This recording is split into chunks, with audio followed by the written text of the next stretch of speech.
Harry Potter. 10 times Slytherins proved everyone wrong. Before we start, I would like you to hit that red subscribe button so that you never miss out on any of our videos. Snape's love for Lily. Snape is arguably the best and most complicated character in the Harry Potter universe, and though he immediately takes a dislike to Harry and makes his life miserable, he also shows that he is capable of goodness. In particular, his love for Harry's mother Lily is one of his most remarkable storylines, and the fact that he stays in love with her, even going so far as to adopt her patroness as his own, suggests that his membership in Slytherin wasn't a full obstruction of his ability to be a good person. It is also one of the saddest things about Snape and Harry Potter. When Narcissa saved Harry. Of all the wizarding families that appear in the books and the movies, there are few with as bad a reputation as the Malfoys, who view everyone including Harry with contempt.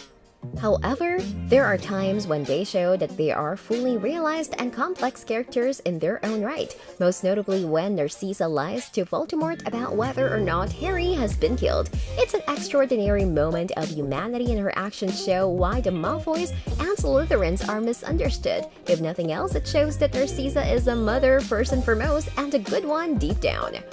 When Draco couldn't kill Dumbledore. There are many villains that emerge during the course of Harry Potter, and Draco is one of the most notable. While he does many awful things during the course of the story, including getting ensnared in Voldemort's return, the truth is that Draco Malfoy isn't nearly as bad or as evil as he would like others to believe. This can be most clearly observed when he finds himself unable to kill Dumbledore. It's a crisis of conscience, and it demonstrates more clearly than any of his actions that there is good in him after all. When Snape protected students as headmaster. For most of the final book and movie, it seemed like Snape had fully bought into Voldemort's return and that he had been working for him all along. It is subsequently revealed, however, that in truth, he was using his position as headmaster of Hogwarts to protect the students under his care, and that without his constantly running interference, that life would have been very difficult, if not deadly, for those who continued their studies at the school after Voldemort rose to power.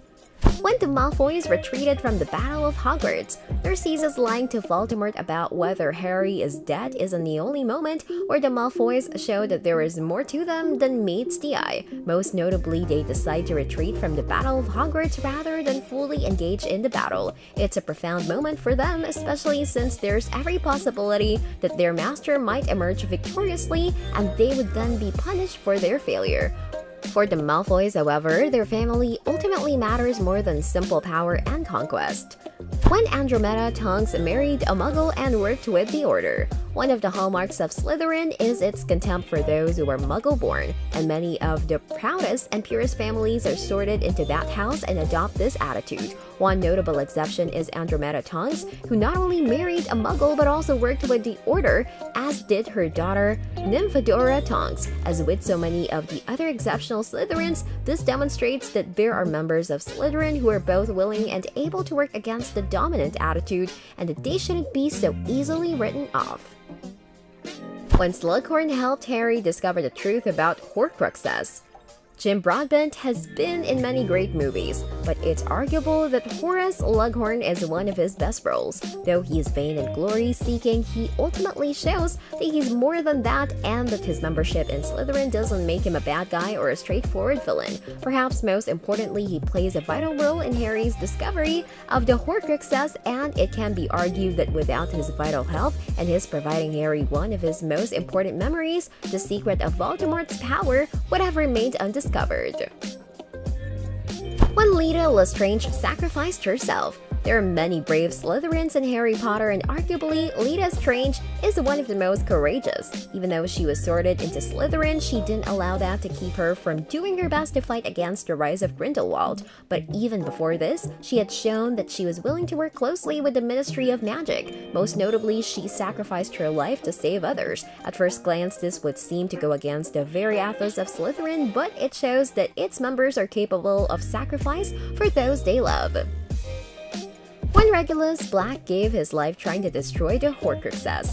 Though Sirius Black is the most important member of his family to appear in the series, it is also true that his brother Regulus, though largely unseen, is a pivotal character. Though he is sorted into Slytherin and became a Death Eater, he later became one of those who notably fought against Lord Voldemort and set out to destroy his Horcruxes. More than anything else, this demonstrates that the members of Slytherin have it in themselves to do the right thing, even if that means going against one of their own.